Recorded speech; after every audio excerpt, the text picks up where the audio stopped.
बांग्लादेश में अब नया बवाल, हिंदू परिवारों के घर जलाए गए। जी हां, बांग्लादेश के चटगांव जिले में हिंदू परिवारों के घरों में आगजनी की गई है। पश्चिम सुल्तानपुर गांव में 2 हिंदू परिवारों के घरों में आग लगा दी गई।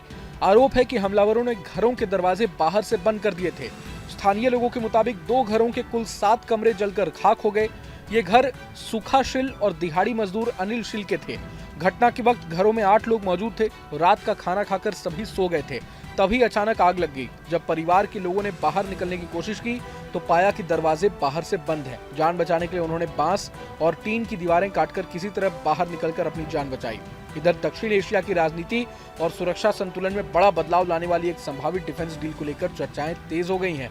पाकिस्तान और बांग्लादेश के बीच प्रस्तावित रक्षा समझौते को लेकर कूटनीतिक और रणनीतिक हलकों में हलचल मची हुई है। भारत ने थोड़ी सी आंख तरेरी तो बांग्लादेश की सारी हवा निकल गई है। ऊपर से रूस और यूएन ने भी यूनिस की सरकार को फटकार लगाते हुए रिश्ते सुधारने की चेतावनी दे डाली।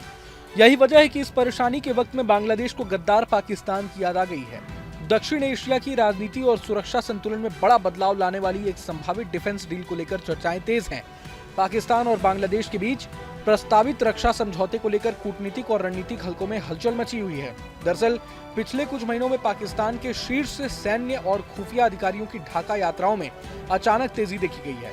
पाकिस्तान के joint chief of staff committee के चेयरमैन, नौसेना प्रमुख और यहां तक कि आईएसआई प्रमुख लेफ्टिनेंट जनरल असीम मलिक तक बांग्लादेश का दौरा कर चुके हैं। इन यात्राओं को महज शिष्टाचार नहीं बल्कि एक बड़े रणनीतिक एजेंडे से जोड़कर देखा जा रहा है। सूत्रों के मुताबिक पाकिस्तान बांग्लादेश के साथ NATO style mutual defence agreement करना चाहता है, जिसमें यह प्रावधान हो सकता है कि एक देश पर हमला दोनों पर हमला माना जाएगा। इसी तरह का समझौता पाकिस्तान ने हाल ही में सऊदी अरब के साथ किया था, जिसे भारत के खिलाफ रणनीतिक संतुलन साधने की कोशिश माना गया। बताया जा रहा है कि पाकिस्तान चाहता है कि ये डिफेंस डील बांग्लादेश में आगामी आम चुनाव से पहले मौजूदा मोहम्मद यूनिस प्रशासन के रहते ही साइन हो जाए। दोनों देश के बीच प्रस्तावित समझौते का ड्राफ्ट तैयार करने के लिए संयुक्त तंत्र भी बनाया जा चुका है। समझौते के तहत खुफिया जानकारी साझा करने और संयुक्त सैन्य अभ्यास जैसे प्रावधान शामिल हो सकते हैं। हालांकि अभी तक ये साफ नहीं है कि इस डील में परमाणु सहयोग भी शामिल होगा या नहीं। अगर ऐसा होता है तो ये भारत के लिए गंभीर सुरक्षा चिंता बन सकती है।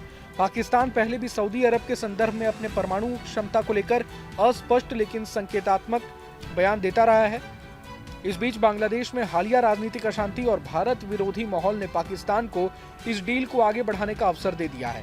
पाकिस्तान मुस्लिम लीग के एक वरिष्ठ नेता ने खुले मंच से भारत के खिलाफ बयान देते हुए बांग्लादेश के साथ औपचारिक सैन्य गठबंधन की मांग तक कर डाली है।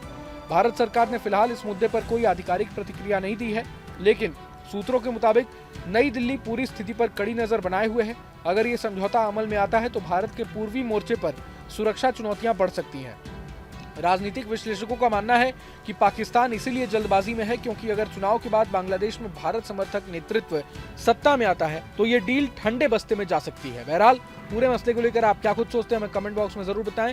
अगर आपको ये वीडियो पसंद आए तो लाइक करें और चैनल को जरूर सब्सक्राइब